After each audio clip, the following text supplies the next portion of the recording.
Good evening, ladies and gentlemen. Euphemia Abernethy, that's me, here to respond to that delightful young man, Bruce, and his toast to the lassies. One of those Spider-Men, perhaps, or maybe he's an action man. Given that he's got 6 children, I think that just might be the case. You know, you can get quite a lot of money for these action men today at auction. Can't imagine why anyone would want to own an action man, though. Altogether too much like hard work, especially if you're like me, the years are advancing. I prefer to sleep. But then, my other half was never what you might call an action man, even when we were first married, so I wouldn't know any different. Virgins, both of us, had no idea what to expect, so we read Lady Chatterley's Lover. He was my Mellors. What a night we had on our honeymoon, one to remember. That was the night our son, the apple of my eye, was conceived. Born 9 months to the day, we named him Robert Burns Abernethy. Just before he was born, we discovered that we are distantly related to the Bard himself. That was a life-changing discovery. I read every single one of his poems while I was pregnant. I had a craving for them. I had a craving for him. If he was around today, I'd certainly make a bid for him. He was a real action man, a man of rampant passion. But I'm forgetting myself. That nice Mr. Glendinning over there asked me to come along this evening and reply to Bruce's toast to lassies. I have to say, he paints quite a picture of us girls, parting into the wee small hours, swallowing copious amounts of alcohol and letting our hair down at the slightest provocation. Don't you think hair extensions are wonderful? I've been thinking about having them done, but I fear Archibald wouldn't know what to do with me if I had them. Waste of money. I'd be better buying one of those vibrators from eBay. Oh, and I'd have to remember the batteries. Big ones. Isn't the internet wonderful? You can buy anything and it doesn't cost a penny. Just pop in your plastic number, click the tab, and your order appears at your door in days. Wonderful. Now, where was I? Oh, age doesn't come alone. I need to have my words with me here. My memory isn't what it used to be, even although I'm taking the omega-3 capsules every day. Mind you, they are a bit uncomfortable to take, a bit sore when you're sitting, and the fishy smell can be quite overpowering. Archibald can't understand it. He thinks I'm doing something wrong, and lo and behold, I was. I'd accidentally put the omega-3 in the suppositories packet. Well, they're both the same shape and size. It was a simple mistake. But back to Robert. My Robert. He was an adorable little boy.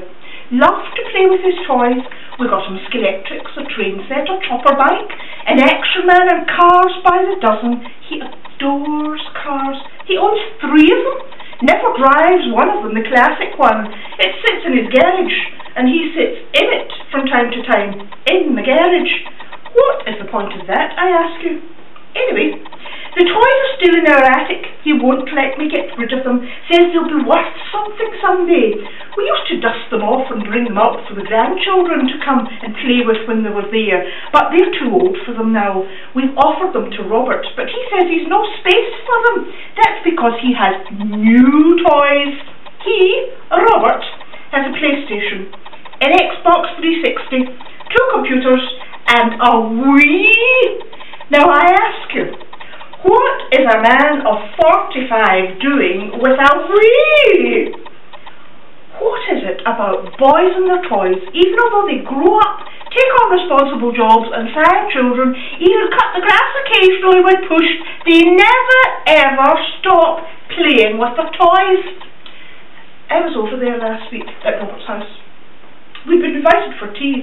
It happens rarely, for we don't get on, she and I, the other Mrs. Abernethy. But I won't go down that road, too long and winding for tonight. Well, yes, I will, actually. She stole him from me, took him from my bosom when he was young and naive, got her painted claws into him. I ask you, how could a mere boy of 35 resist her advances? The harlot. Anyway, there we were, having tea in their conservatory, eating off the best IKEA plates, not the ancient china that we gave them for a wedding present and have added to every Christmas since. No, it never sees the light of day. And when we'd finished, I offered to help with the dishes. No chance. The dishwasher opened its jaws and I was shooed into the lounge to sit there on my own.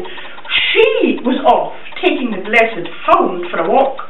The children had escaped up to their rooms with iPods and earphones attached, and Robert and his father were nowhere to be seen. I just knew that they'd be in the garage with the door closed. That garage. Archibald has one too. Won't let me near it. Said it's just a lot of wooden nails and empty boxes, nothing exciting. Yet it's exciting enough to keep him in there hour upon hour every day. That is, when he's not washing or polishing the car. The polish on that car must be layers thick the number of times he's treated it. It should be in the garage, but there's no room for it in there, or so he says. And as for the shed, yes, he has one of those too. Electric tools by the dozen, and his grandfather's lathe, rusting up they are from lack of use. I've been waiting to have my new shelves put up in the kitchen for the last 10 years. The shelves are cut, he says, but they need planing and drilling and varnishing. I've told him about the varnish on the TV advert that dries in the time stated in the tin, but he insists that his varnish is better quality. He got it 10 years ago, and they don't make it like they used to. It'll be antique quality if you wait any longer to put it on those shelves. Makes me want to get to one of these DIY classes myself. Between the garage and the shed and the car, we're ships that pass in the night. Never have a conversation. Watch the telly when we're eating. Then it's me with my knitting and him sleeping through the soaps. That was bad enough. Then the ship that passed in the night bought himself a boat on